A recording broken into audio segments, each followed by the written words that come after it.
Hey, what is going on, guys? Today we're taking a look at the first grade Char's Zaku 2. So this is a kit sort of based on sort of being similar to like what the old 80s kits were, but it's not actually that old. So this kit is actually from 1999, so it's not actually an old 80s kit, but it is still pretty old. It's a first grade kit.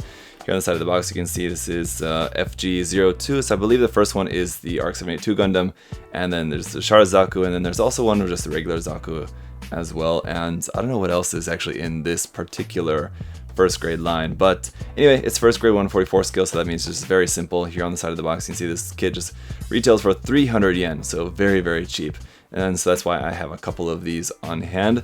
Here on the side of the box you can see it's going to be very basic in terms of its articulation, basically again similar to the articulation of the old 80s kits, but the nice improvement that this has over the old 80s kits is that the proportions and details on this is much better. So with the really old 80s kits, I'm sure you guys have seen, the proportions just look so goofy on them.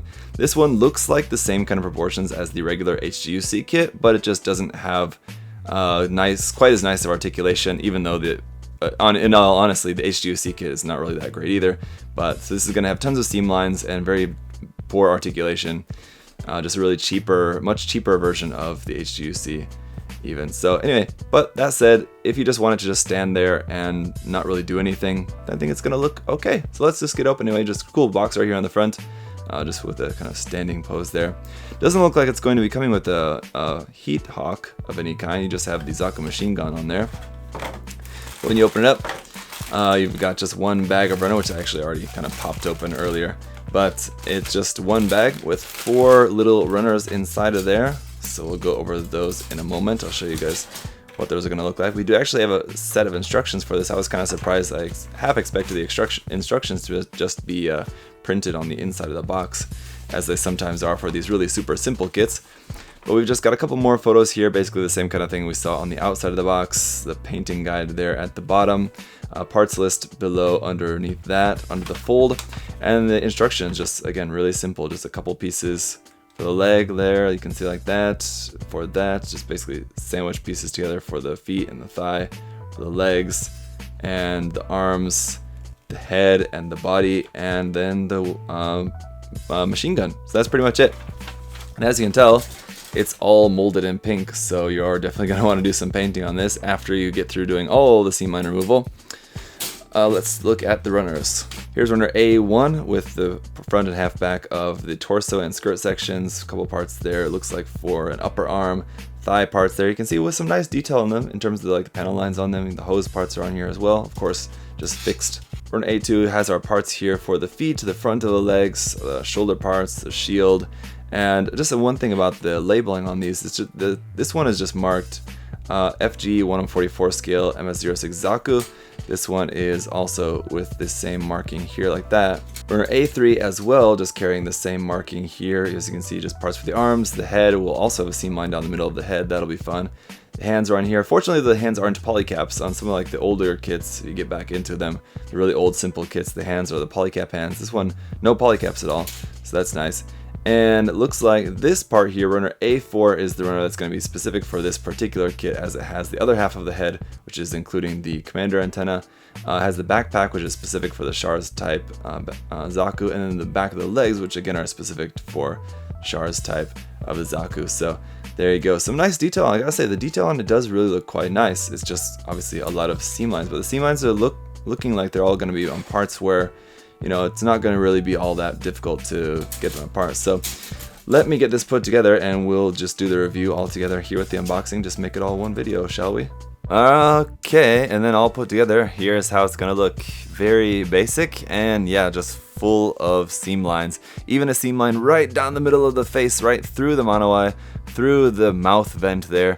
So it's just gonna be a lot of seams, and I gotta say, the scale on it's meant to be 1/44 scale, but it definitely feels just a little bit smaller than that. Not quite to like 1/200 scale or something like that, but maybe instead of like 1/44, it's like 1/154 or something like that. Anyway, it's just a little bit smaller, and I'll show you a comparison here in a moment just so you can see.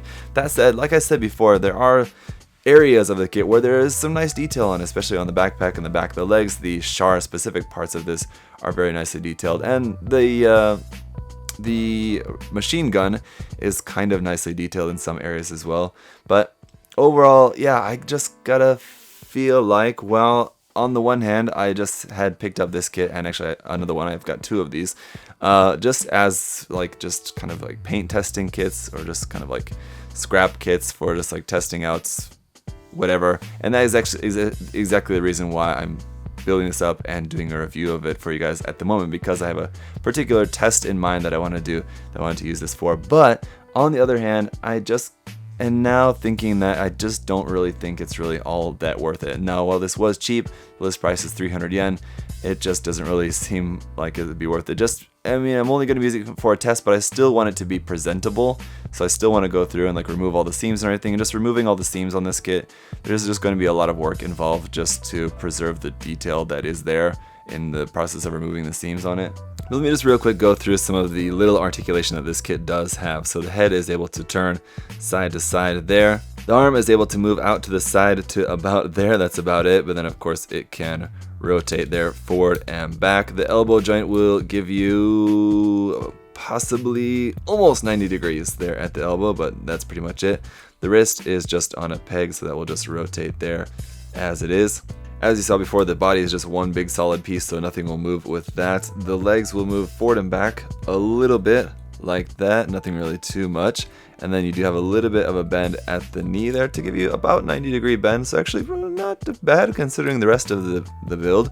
And then down here at the ankles, you have a little bit of movement in here as well, but nothing side to side at all, so just a little bit forward and back. Up underneath the feet, they're just completely blank there, but as you can see, there's certain areas like here on the thigh part, you have some nice peniline details there. Up on the back, again on the backpack, that looks really nice, the details on that. But let's take a look at a comparison. So here it is compared with the HGUC Garmazabi Zaku, and you can just tell, even just straight out of the box, there's just so much difference. Now, of course, there's a price difference. Now, this one is 300 yen, this one is 1,000 yen, so obviously it's going to be 3 times as more. And it does come with a lot more stuff in the box. It comes with other weapons and everything like that. In terms of detail, I mean, this kit is pretty lacking in like surface detail. This one actually probably has more surface detail on it, but just the color separation, obviously, I mean, just if you wanted to build it just straight out of the box, then there's kind of no contest here. And you can just see what I was talking about the size, how this one is just a little bit larger. This one just is a little bit smaller, especially down here in the legs. The legs are just much smaller feeling in comparison to just whatever we see usually from the HGUC line. So I just feel like, while this one is basically as cheap as it gets, just for the amount of work that will be involved to just make it look at least presentable, it's a lot better bang for your buck just to get the regular HGUC kit. So just the regular HGUC Zaku 2 or Char Zaku 2. It's probably just going to be worth it in the long run. It's going to cost you a little bit more, but it's going to save you a whole lot more time. This, of course, has lots of seams on it as well, but they're just going to be a lot more easier to work with than something like this, I feel like. So that is pretty much it for the review, guys. Hopefully that was helpful if you were interested in looking for any of these like really old first grade kits like this. They have their purpose, of course, but I can't really recommend them for pretty much anything. I'm not even really happy about using this for what I was planning on using it for, so I'm kind of considering maybe just scrapping that and just using this instead. But let me know what you guys think. Have you ever worked with any of these old first grade kits? Have you had any success in bringing some life into them? Let me know. And as always, guys, thanks so much for watching. I'll see you in the next video. Bye bye. Thanks for watching.